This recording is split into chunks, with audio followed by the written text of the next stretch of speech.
And this is Democracy Now!, breaking with convention, war, peace, and the presidency.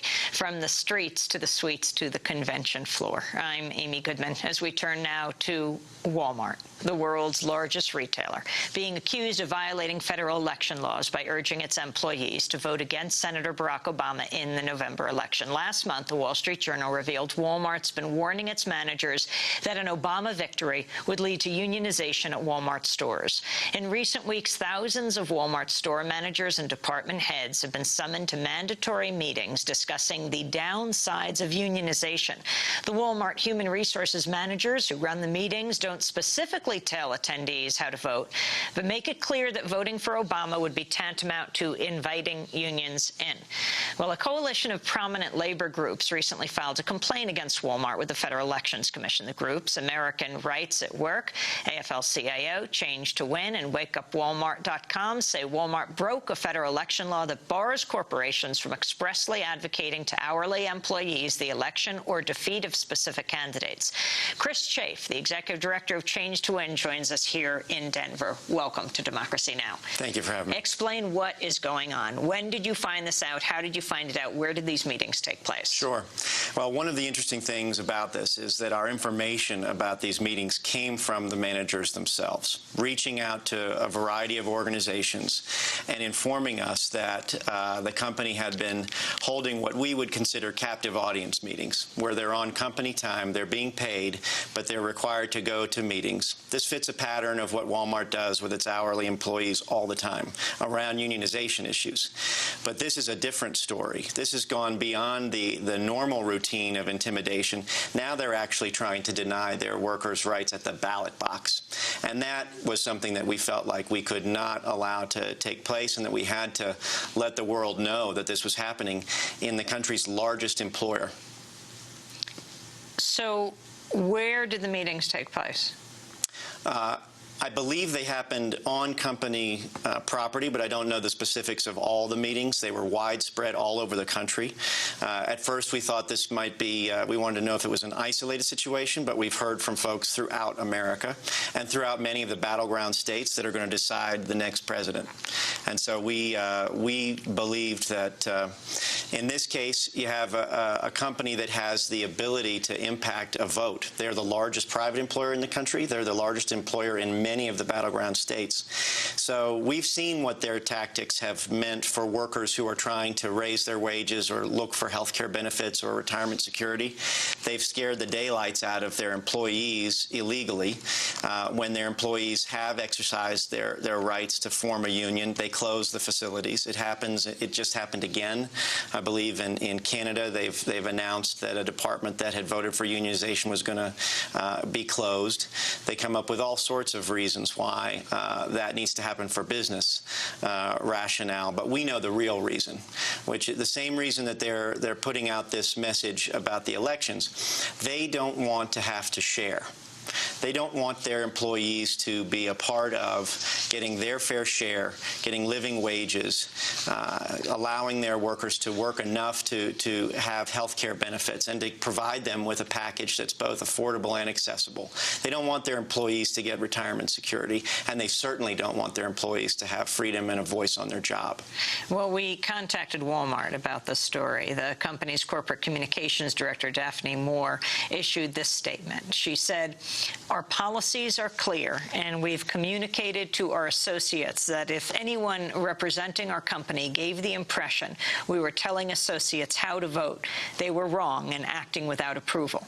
We believe that if the FEC looks into this, they will find what we've known all along, that we did nothing wrong. The real issue here is protecting the rights of individuals to cast a private ballot when voting, and we're opposed to the card check bill because it removes that right when it comes to unionization."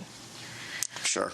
That's a fascinating spin on something that your viewers should know, that Walmart managers and hourly employees reached out to us to complain and voice their concerns. So I'm confident that when the FEC looks into this, with the large degree of folks that reached out to us, there is ample evidence that there is significant law breaking that's been happening here at this company in regards to this particular issue and probably more. Explain how the law works. Well, you're not allowed to tell your employees how they're supposed to vote. It's the most sacred right in our democracy. You're not supposed to be advocating to anyone at the work site that you employ. Any supervisor or any person who could be impacted by that, by any intimidation or coercion, that's just a flat-out violation of our election law. It's a fundamental right. And this is a company that has steeped itself in what it claims are core American values. And yet this evidence shows here's another example where they are trampling on our most solemn practices and rights in the democracy.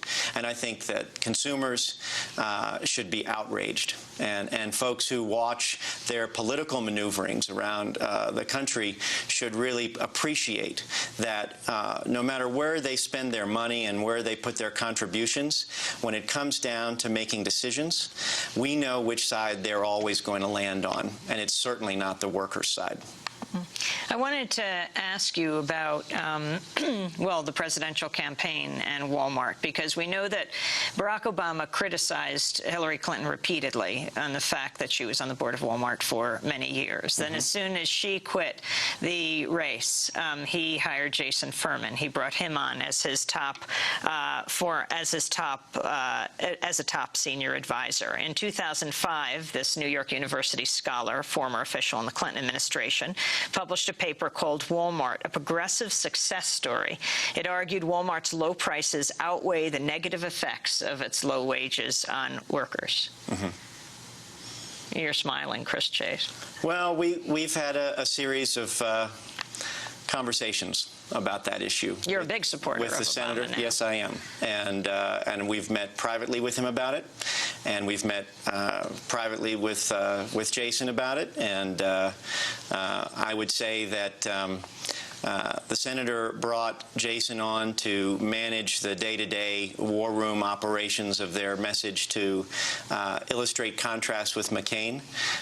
And we made it clear that, and as did the senator, that there were certainly differences of viewpoint between he and Jason on a series of issues. We believe that Barack Obama has stood firm and clear on our agenda and the workers' agenda that work at Walmart, on the consumers that care about rights on the job, and on all Americans who want to see workers there be able to share in the profits of that company and be able to be a part of the middle class. So he has been forthright and clear with us on where he stands, and he has stood consistently with Walmart workers, both publicly and privately, advocating on their behalf, and I'm confident he's going to continue that position, as he would with workers in all kinds of work sites and companies across the country. What makes you so confident if he's hired him as his top advisor? I think that Jason's role is not to set policy. And I think that he is managing a series of issues for the senator that are largely about contrasting the senator's record with McCain's record. But I don't think that he is setting any kind of policy within the campaign, nor moving forward. What about that argument that low prices trump low wages? Well, I think that's hogwash. I think that's absolute hogwash. I think that, and we've made that clear to everyone involved, that if we think that the way to win for workers and in politics is to claim that Walmart gets a pass because they pass along savings, they're passing along poverty to workers across the world who are producing their goods, poverty to the people that are working in their stores representing them, who are trying to make a living, many of whom probably have multiple jobs in order to afford to raise their families, people who are not able to get full-time work there because the company's scheduling is such that they often have a limit by which you have to reach in order to qualify for your health care benefits. You name it, they find every single way to cut every corner and cut their workers out of their success. Meanwhile, the profits are all flowing in a remarkable example to the top, members of the Walton family. Chris Chafe, I want to move to one other subject that I have to ask you about. You were a top person with John Edwards. What was your position with John Edwards' campaign? I worked as a senior advisor with the senator. So John Edwards was supposed to be here at the convention. He was expected to speak. His wife was expected to speak. Their platform on poverty, very, very important. But they're not here because of the sex scandal, because he had an affair. What are your thoughts right now? Are you in communication with him? I think